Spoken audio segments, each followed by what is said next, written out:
This is Dan Stern with United Israel Appeal Federations Canada. I'm here today with Meir Javendanfar, Middle East analyst, author, and adjunct professor at the Interdisciplinary Center Herzliya. Meir was born in Iran, moved to England, and now is a teacher and journalist and researcher in Israel. Meir has been traveling with us during our 14 stops on our campaign tour this fall, one of our speakers. He's here to share some of his thoughts with those of you who have seen him speak and many of you who have not had a chance to hear him speak. Meir, thank you very much for being here. My pleasure. Meir, a lot is going on in the Middle East right now. In particular, people seem to be very caught up in what's happening with Israel's neighbors in the Arab Spring. Based upon what you see, is the Arab Spring good for Israel? I think it's too soon to say. It's not even been 1 year since it started. I think in the long run it could be good for Israel because democracy, what we have in Israel, basically reaching out to other countries, emancipating the Arab people, allowing them to have a say in their future, is good for the state of Israel because it will make the region more stable. We won't see coups, we won't see coups d'etats and regime changes. However, in the short term there could be some threats.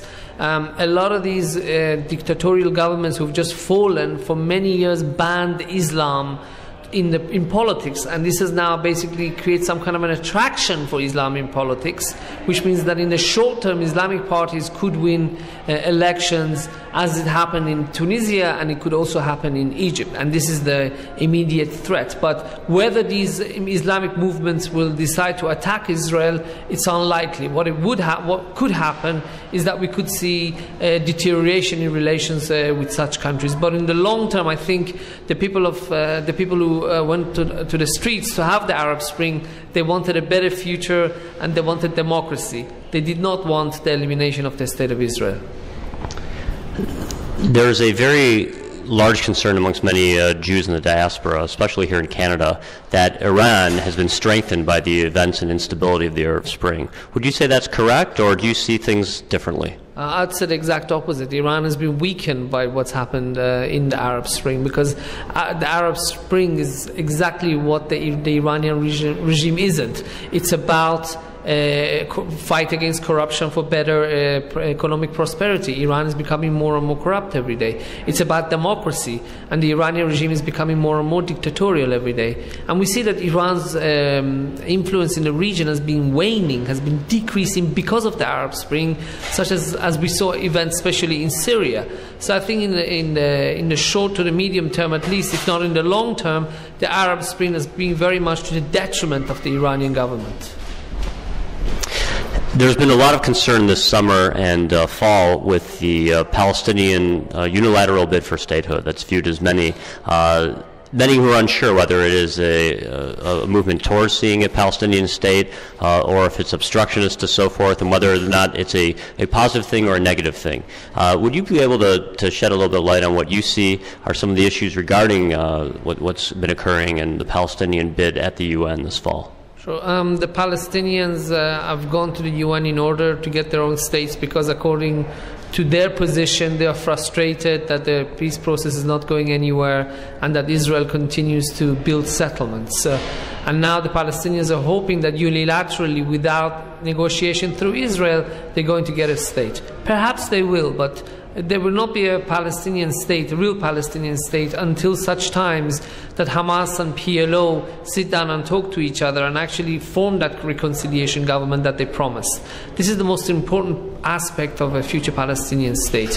However, I think the Israeli government would improve its own position and its own security by halting settlement construction for now and by sitting down and talking to the Palestinians. I think the current strategy of the Lieberman and Netanyahu government is actually damaging the prospect of the two states for two people solution, and it's also weakening Israel's diplomatic position.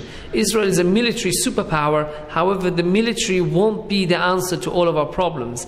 Majority of our problems today can be solved by the pen instead of the sword, through democracy, through diplomacy instead of the army. So what we need to do is to strengthen our diplomatic muscle, and one of the best, most powerful ways of doing that is to halt settlement construction, which is illegal, and to talk with the Palestinians. And if it's the Palestinians who don't want peace, then the world will see who is the party that is not interested. Thank you. This summer, of course, in Israel saw what many are regarding as the largest single political gathering of Israelis, the J14 protest movement. It started out this summer. It has taken a back burner in our media for more current security-related events. But if you can, please tell us a little bit about what is happening within that movement, how it is impacting Israeli politics, and what you see are the major challenges for Israel internally. In July, 450,000 Israelis went to the streets to demand social justice. That's equivalent to 22 million Americans going out to demonstrate on a single night.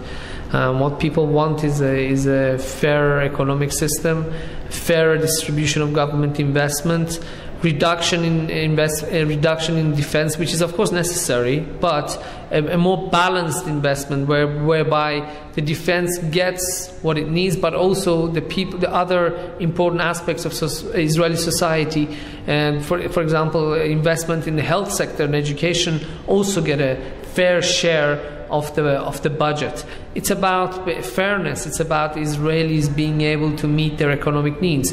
People of Israel, some of them feel economically insecure, and they have a right to.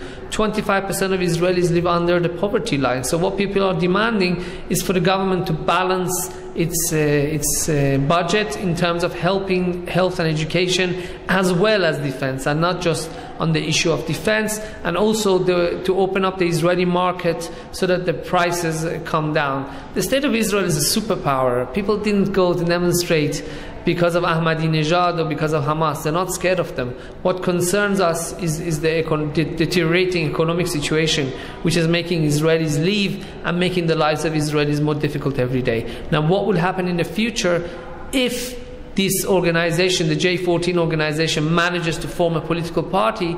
Well, if they have people with strong defense background, strong army background, such as former generals amongst them, I think that could make them a force to be reckoned with.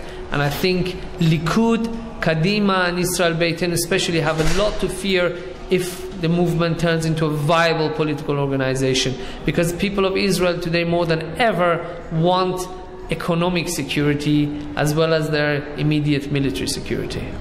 Meir, thank you very much. Meir has quite a prolific writer on the subject. In fact, since he's been visiting us within Canada within the past 2 weeks, he's had one of his articles published on CNN.com. Meir, where can people go to find recent writings from you and information into your insights on the ever-changing situation? I have a blog where I post my articles every week, MiddleEastAnalyst.com. Thank you very much.